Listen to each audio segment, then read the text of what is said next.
आप सभी दर्शकों का मैं इंद्रेश कुमार कपूपरा बिरमा करियर एकेडमी में हार्दिक अभिनंदन करता हूं। इस वीडियो में आज आपके साथ नीति आयोग से जुड़े हुए विभिन्न तथ्यों के साथ में भी बात करूंगा। आपने नीति आयोग से पहले योजना आयोग का नाम सुना है, तो योजना आयोग को बदलकर नीति आयोग क्यों बनाया गया, नीति आयोग क्या है, इसके उद्देश्य क्या है, इनसे जुड़े कई प्रश्न प्रतियोगी परीक्षाओं में पूछे जाते हैं। यह परीक्षा चाहे आईएएस की है, आरएएस की है या अदर स्टेट सिविल सर्विस की है, यूपी है, एमपी है, हरियाणा है, या फिर जितने भी टीचर्स और हेडमास्टर, पटवारी, एसएससी, डिफेंस, इन सभी परीक्षाओं में इनसे जुड़े ऑब्जेक्टिव टाइप के प्रश्न आते हैं। मेन परीक्षाओं में इनसे जुड़े जो वर्णनात्मक प्रश्न होते हैं वो पूछे जाते हैं। तो मैं चाहता हूं कि आप मेरी प्रत्येक बात को गौर से सुनें, जिससे जब आप परीक्षा में अपेयर हों तो आपका कोई प्रश्न गलत न जाए।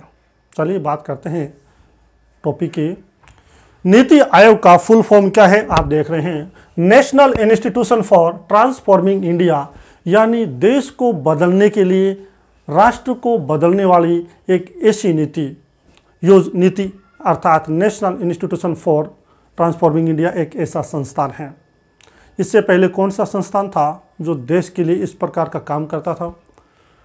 इसके पहले आप देख रहे हैं योजना आयोग था, प्लानिंग कमीशन, जिसकी स्थापना 15 मार्च 1950 को जवाहरलाल नेहरू, जो कि तात्कालिक हमारे देश के प्रधानमंत्री थे, उनके द्वारा एक कैबिनेट प्रस्ताव के द्वारा की गई थी। हमारा देश जब आज़ाद हुआ तो ब्रिटिश लोगों ने हमारे देश को एक जीर्ण शीर्ण अवस्था में, आर्थिक रूप से बहुत ही क्षतिग्रस्त अवस्था में छोड़ के गए थे। ऐसे डिप्लोरेबल कंडीशन वाले देश को अगर आगे बढ़ना है तो योजनाबद्ध तरीके से काम करना होगा। हमारे देश के राजनीतिज्ञों ने सोचा हमें इसके संबंध में कोई न कोई योजना बनानी होगी, और इस योजना को अंजाम देने के लिए, मूर्त रूप देने के लिए योजना आयोग बनाया गया, जिसका काम था देश के सर्वांगीण विकास हेतु योजनाएं बनाना, जिससे देश का सुचारू विकास हो सके। योजना आयोग ने 1951 से पंचवर्षीय योजनाओं की शुरुआत की थी। अर्थात हमें पता है कि हमारे देश में सरकार का कार्यकाल 5 साल होता है, और 5 साल में जो सरकार कार्य करेगी वो एक उद्देश्य होगा उसका, और इस प्रकार 5 वर्ष में अलग अलग उद्देश्यों पर, अलग अलग बिंदुओं पर सरकार का उद्देश्य, सरकार का क्या है, ध्यान रहा। जैसे प्रथम पंचवर्षीय जब चालू हुई तो उसमें कृषि पे ध्यान दिया गया था, द्वितीय योजना में उद्योग धंधों पे ध्यान दिया गया था। ये सारी योजनाएं चलती रही, लेकिन कहीं न कहीं इसमें खामी थी, कहीं कहीं कमी थी, जिसकी वजह से हमारे देश के जो वर्तमान प्रधानमंत्री हैं माननीय नरेंद्र दामोदर दास जी मोदी, उनको इसे हटा के इनके नीति आयोग बनाना पड़ा। नीति आयोग और योजना आयोग की जब बात करते हैं तो इसमें एक नियम आता है, टॉप टू बॉटम, यानी ऊपर से नीचे। एक होता है bottom to top, bottom to top. योजना आयोग जो था उसमें अलग अलग राज्यों के जो मुख्यमंत्री थे उनका सिर्फ एक दर्शक के रूप में काम था, और उनकी कोई भूमिका नहीं थी। सारा काम केंद्र सरकार द्वारा किया जाता था, अलग अलग राज्यों की उसमें भूमिका नहीं थी इतनी। अतः राज्य विशेषकर उसमें कुछ नहीं कर पाते, वो केंद्र पर ही निर्भर रहते थे। ये उनके मन में मलाल था कि योजना आयोग में हमारी कोई भूमिका नहीं, हम तो एक ऑन लुकर्स दर्शक हैं। इसको हम क्या कहेंगे, इसको हम कहेंगे टॉप टू बॉटम, अर्थात जो कुछ है वो टॉप लेवल पे जो सरकार है वही कर रही है, बॉटम पे कुछ नहीं है, क्योंकि राज्यों की उसमें भूमिका नहीं थी। राज्यों में ही खामियां हैं, अनेक राज्यों की अपनी समस्याएं हैं, फिर उन समस्याओं का समाधान करना केंद्र सरकार का काम है। और राज्य अपनी मांग रख सकते हैं लेकिन उस पर दबाव नहीं डाल सकते। राज्यों की इन समस्याओं को देखते हुए सरकार ने देखा हमें योजना आयोग को बंद करना पड़ेगा। 13 अगस्त 2014 को योजना आयोग को बंद कर दिया था, और 15 अगस्त 2014 को ही मोदी जी ने घोषणा की थी कि हम योजना आयोग को समाप्त करना चाहते हैं और एक नया सिस्टम चालू करना चाहते हैं। और इसी बात को मद्देनजर रखते हुए उन्होंने 1 जनवरी 2015 को नीति आयोग की स्थापना की थी। नीति आयोग और योजना आयोग में जो फर्क है वो मोटे तौर पे कहें तो वही फर्क है कि जो योजना आयोग था उसमें राज्यों के मुख्यमंत्री सिर्फ दर सकते, उनकी कोई विशेष भूमिका थी ही नहीं, जबकि नीति आयोग में मुख्यमंत्रियों को शामिल किया गया है, केंद्र शासित प्रदेश के जो भी उपराज्यपाल हैं, प्रशासनिक अधिकारी, उनको शामिल किया गया है।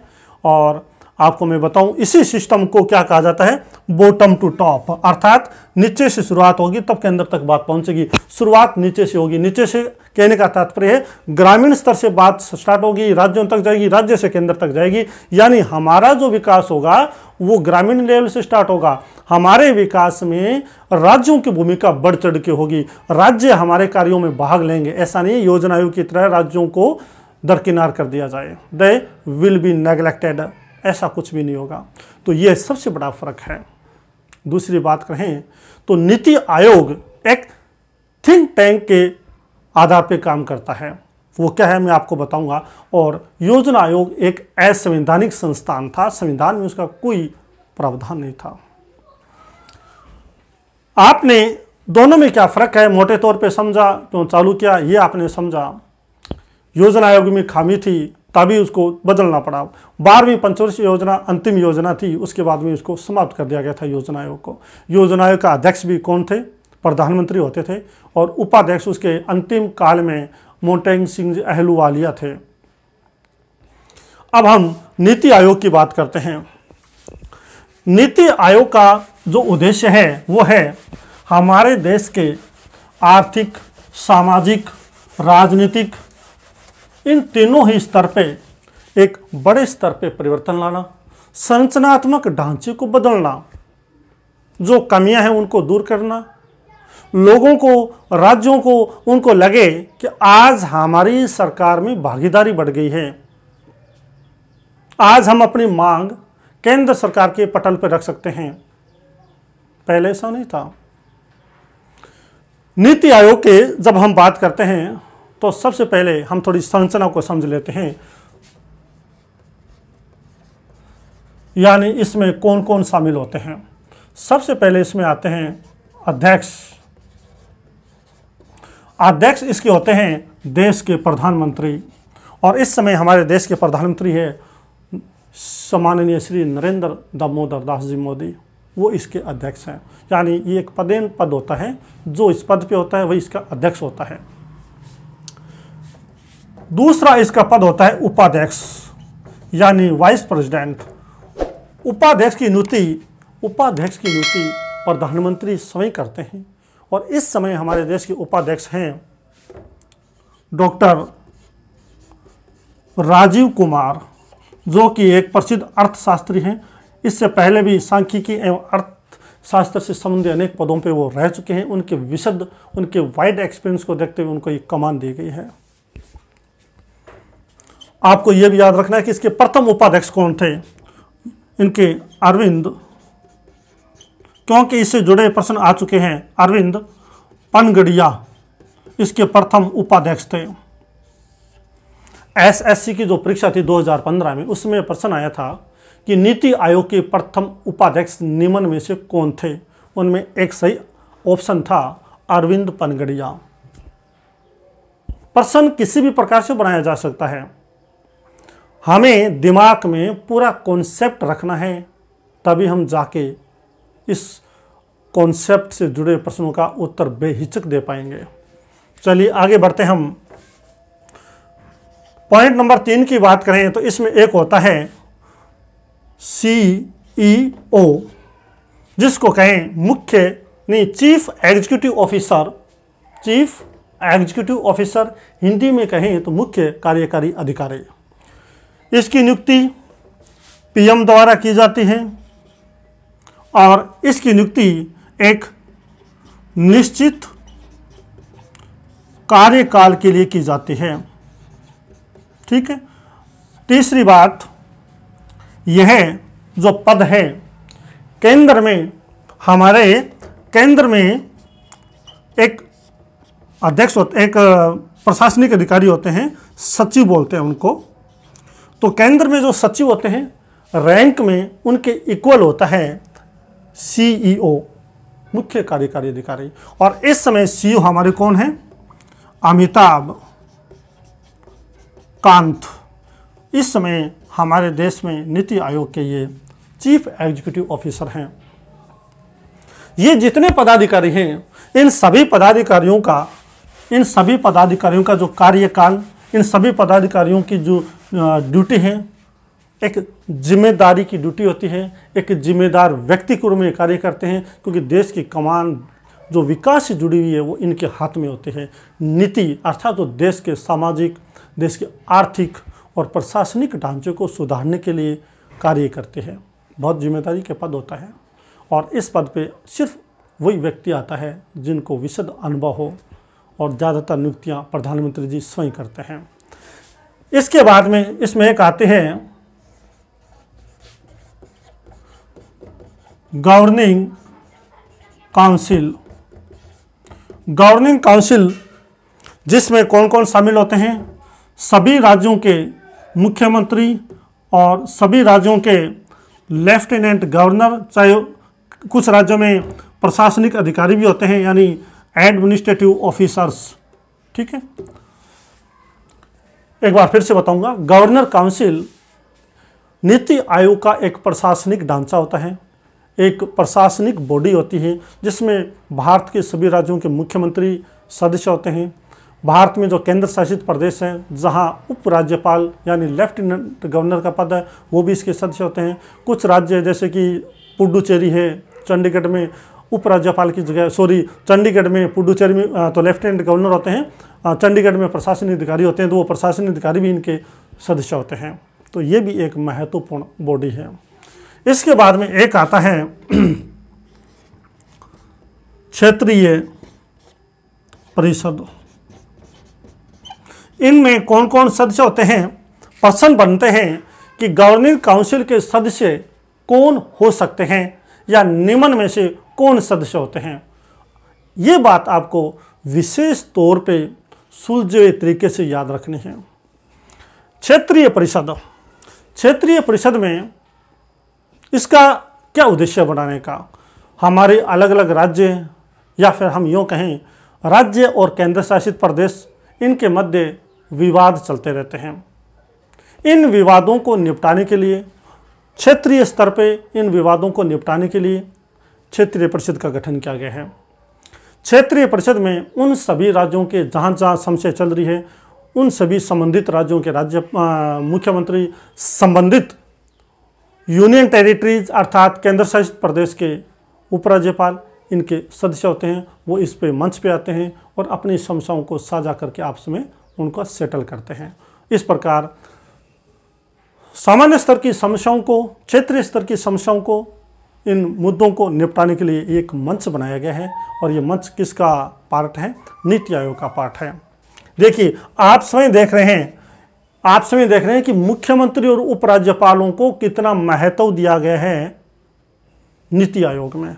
योजना आयोग में ऐसा नहीं था। योजना आयोग में सिर्फ वो दर्शक थे, और यहाँ पे तो वो इसके क्या है, पार्ट एंड पार्सल, या यूँ कहें हमारी बॉडी के जैसे अंदर अंतड़ियाँ होती है, वैसे अंतड़ियाँ बना दी गई इनको। इस वजह से NITI Aayog is more important then planning commission. तो आप समझ गए होंगे। अब नेक्स्ट इसमें सदस्य आते हैं। सदस्य कई प्रकार के होते हैं। पहले बात करूंगा मैं पदेन सदस्य की। पदेन सदस्य यानी एक्स ऑफिशियो मेंबर्स, जो जब तक पद पे हैं तब तक सदस्य होते हैं। इसके पदेन सदस्य जो है, अधिकतम पदेन सदस्य 5 हो सकते हैं। इस समय इसके सदस्य हैं राजनाथ सिंह, जो हमारी केंद्र सरकार में एक मंत्री हैं। दूसरे इसमें है अमित शाह, जो हमारे देश में एक बड़ी कमान संभाल रहे हैं। तीसरे नंबर पे आती है हमारे रक्षा मंत्री निर्मला सीतारमण जी, और चौथे नंबर पे आते हैं नरेंद्र सिंह जी तोमर, जो कि हमारे देश में ग्रामीण लेवल पे सुधार हेतु तो एक बहुत बड़े विभाग के इंचार्ज हैं। इस समय ये हमारे जो नीति आयोग का जो पदेन सदस्य होते हैं उनका काम भी देख रहे हैं। पदेन सदस्य जिसे इंग्लिश में एक्स ऑफिशियो मेंबर्स कहा जाता है। पदेन सदस्य का मतलब होता है जब तक वह पद पे हैं तब तक उस पद को के पद पे काम करेंगे। दूसरा आता है इसमें पूर्णकालिक सदस्य। पूर्णकालिक सदस्य जो है वो किसी न किसी विभाग के जो उच्च पद पे होते हैं, उस विभाग का उन्हें अच्छा नॉलेज होता है, उन्हें बनाया जाता है। इसमें हाँ जो है सदस्य उनमें एक है डॉक्टर विनोद पाल, जो कि लोक स्वास्थ्य विभाग के सचिव हैं। दूसरे इसमें आते हैं विजय कुमार सारस्वत हैं।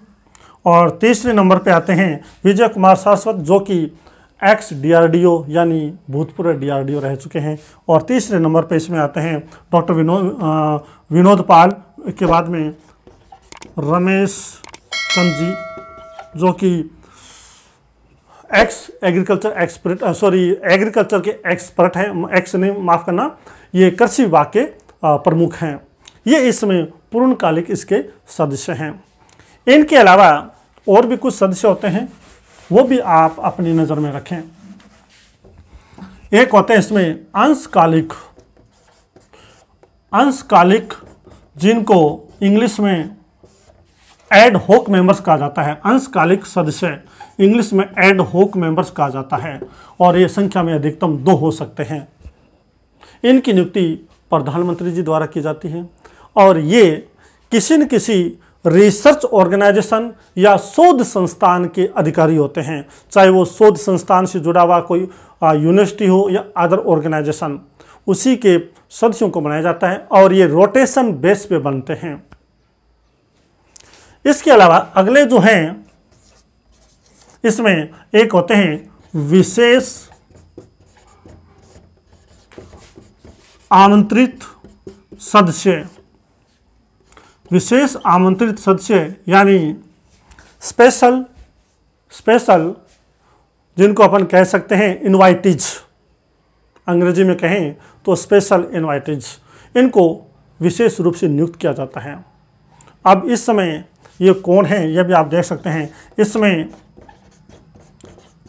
नितिन गडकरी, और दूसरे नंबर पे हैं थावरचंद जी गहलोत, एवं इसके अलावा तीसरे नंबर पे जो आते हैं, देखिए यहाँ पे एक बात बताना चाहूँगा मैं कि ये जो नितिन गडकरी है, थावरचंद जी गहलोत हैं, माफ़ करना, ये 2 ही सदस्य हैं, नितिन गडकरी और थावरचंद जी गहलोत। तो इनको क्या विशेष रूप से आमंत्रित किया जाता है, और ये अपने अपने विभाग के क्या है एक्सपर्ट होते हैं, नॉलेज होता है। इस वजह से योजना के संबंध में ये क्या सूचना दे सकते हैं। आज मान लीजिए थावरचंद गहलोत सामाजिक एवं अधिकारिता विभाग के केंद्रीय मंत्री हैं, राजस्थान से संबंध रखते हैं, और ये जो ग्रामीण स्तर पे अपनी राय दे सकते हैं विकास हेतु। तो इस प्रकार से इन सदस्यों को नियुक्त किया जाता है। आपके सामने मैंने इन सभी सदस्यों को रखा। इसके अलावा आपको एक और बात बताना चाहूँगा मैं कि ज़रूरत पड़ने पर सचिवालय की भी स्थापना की जाती है। अब इसमें एक आता है थिंक टैंक। मैं आपको यहाँ बताना चाहूँगा थिंक टैंक से जुड़ी बात है। टीम इंडिया हब जिसको हम कह सकते हैं, टीम इंडिया हब, अर्थात इसमें आ जाता है टीम इंडिया हब के अंदर नीति आयोग के अलग अलग विभाग। इसमें 3 प्रकार के विभाग हैं। सबसे पहले बताना चाहूँगा, प्रथम जो विभाग है उसका कार्य है, प्रथम विभाग जो है उसका कार्य है जो अलग इंटरस्टेट, अर्थात अलग अलग राज्यों के मध्य जो एक जुरिस्डिक्शन बनाया गया है उनको देखना भी, किस राज्य के अलग अलग राज्यों के मध्य किस प्रकार का विकास कार्य चल रहा है ये देखना, किस राज्य को क्या कार्य दिया गया है ये देखना। तो योजना संबंधी इस प्रकार के जो कार्य हैं वो प्रथम इसका विभाग देखता है। दूसरे के अंदर अगर हम बात करें तो इसमें आ जाता है अलग अलग प्रकार की योजना बनाना और उनका निरीक्षण करना, जिसे कहते हैं knowledge and innovation. Knowledge and innovation के अंदर कई प्रकार की योजनाएं बनाई जाती है, उसमें फिर जो निरीक्षण किया जाता है। और ये कार्य कौन करता है? ये कार्य करता है थिंक टैंक। थिंक टैंक बहुत अच्छा शब्द है और आपको पता हो तो मैं बता दूं कि थिंक टैंक हमारे सरकार को सामाजिक एवं आर्थिक विषयों पर सलाह देने का कार्य करता है। ये सुझाव देता है कि कौन सी नीति देश के लिए कारगर रहेगी, कौन सी नीति देश के लिए लाभान्वित रहेगी। और हम बात करें पॉइंट नंबर 3 की, तो इसमें सहकारी संघवाद आ जाता है। सहकारी संघवाद से तात्पर्य है, इसमें एक मंत्र को अपनाया गया है। कौन सा मंत्र? यह मंत्र है सशक्त राज्य और सशक्त राष्ट्र। अब इसका मतलब क्या है? यदि हमारे देश के राज्य स्ट्रोंग होंगे, आर्थिक दृष्टि से मजबूत होंगे, तो ऑटोमेटिक हमारा राष्ट्र, हमारा देश मजबूत होगा। तो इस मंत्र के आधार पे सहकारी संघवाद को बढ़ावा दिया जाता है। सहकारी संघवाद यानी देश में सभी को बराबर बराबर नीतियों का फायदा मिले, डिसेंट्रलाइजेशन किया गया है। ग्रामीण स्तर से लेकर अपर लेवल तक सबका समान रूप से विकास हो, वही सहकारी संघवाद है। इस मंत्र को अपनाते हुए नीति आयोग कार्य कर रहा है, क्योंकि जब तक डिसेंट्रलाइजेशन इन केंद्र की नीतियों को जो लोकल लेवल तक नहीं पहुंचाया जाएगा, संगठनात्मक ढांचा नहीं बन पाएगा, देश का विकास नहीं हो पाएगा। अब हम बात करेंगे इसके उद्देश्य क्या है। इसके उद्देश्य क्या है? प्रथम उद्देश्य की बात करें तो प्रथम उद्देश्य इसका आता है हमारे देश में सबसे पहले ग्रामीण स्तर पे विकास करना। ग्रामीण स्तर पे विकास करना। हम जानते हैं कि भारत गांव का देश है और विकास की योजना का फायदा यदि गांव को नहीं मिलेगा तो हमारे देश में जो सौपन देखा गया है, कौन सा सौपन? कि सर्वांगीण विकास, वो सर्वांगीण विकास का सपना ही रह जाएगा। अतः नीति आयोग ने कहा है कि हमें सबसे पहले ग्रामीण स्तर पे इसकी शुरुआत करनी होगी ताकि गांव के लोगों को फायदा मिले, गांव का विकास हो। ये इसमें विशेषकर ध्यान दिया गया है। दूसरा आ जाता है इसके अंदर वंचित वर्ग का आर्थिक विकास। वंचित वर्ग का आर्थिक विकास, इसका मतलब है कि हमारे देश में योजनाएं तो बहुत बनती हैं लेकिन उनका फायदा सबको नहीं मिल पाता। बहुत सारे ऐसे वर्ग हैं जो इन योजनाओं से वंचित रह जाते हैं। तो नीति आयोग चाहता है कि जो वंचित वर्ग हैं उनको इनका फायदा बराबर मिले, उन पे विशेष ध्यान दिया जाए। तीसरा इसमें आता है अभी जो मैंने आपको बताया सहकारी संघवाद, अर्थात सशक्त राज्यों से सशक्त राज्यों पे ध्यान देना ताकि वो मजबूत हो। और उसके बाद में 4th नंबर पे अगर हम लें तो 4th नंबर पे आएगा राष्ट्रीय विकास के हित और आर्थिक विकास के मुद्दे, इनके मध्य तालमेल बिठाना। एक तरफ हमें देश के डिफेंस के संबंध में सोचना है, देश के राष्ट्रीय विकास के हितों पर ध्यान देना है, वहीं दूसरी तरफ हमें देश का आर्थिक विकास भी करना है। इन दोनों के मध्य एडजस्टमेंट बिठाना, तालमेल बिठाना, ये इसका चौथा कार्य है। और अंतिम और 5वां कार्य इसका है दीर्घकालिक योजना। दीर्घकालिक योजना संभवतः आपको थोड़ा कम दिख रहा होगा क्योंकि थोड़ी इनकी इसमें है प्रॉब्लम, तो मैं आपको बता देता हूं कि 5वां इसका जो कार्य है वो है दीर्घकालिक योजना बना के देश के विकास की गति को आगे बढ़ाना। ये 5 इसके उद्देश्य थे और इन उद्देश्यों को साकार करने के लिए नीति आयोग अपनी तरफ से काफ़ी कोशिश कर रहा है।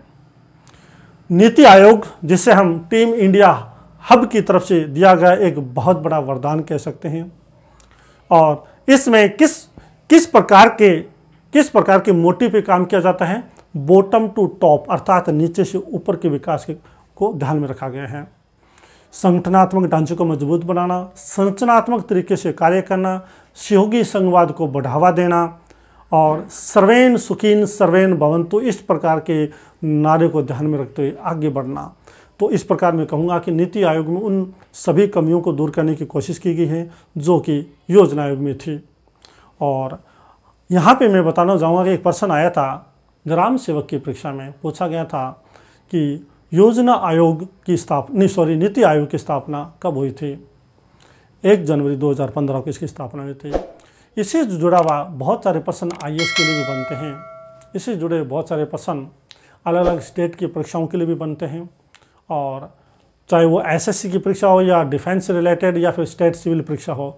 लेकिन मैं चाहता हूँ कि यदि आपको नीति आयोग से जुड़े हर एक पहलू की बात अगर समझ में आ गई है तो कहीं पर भी यह गुंजाइश नहीं बचती कि आपका कोई प्रश्न गलत हो जाए।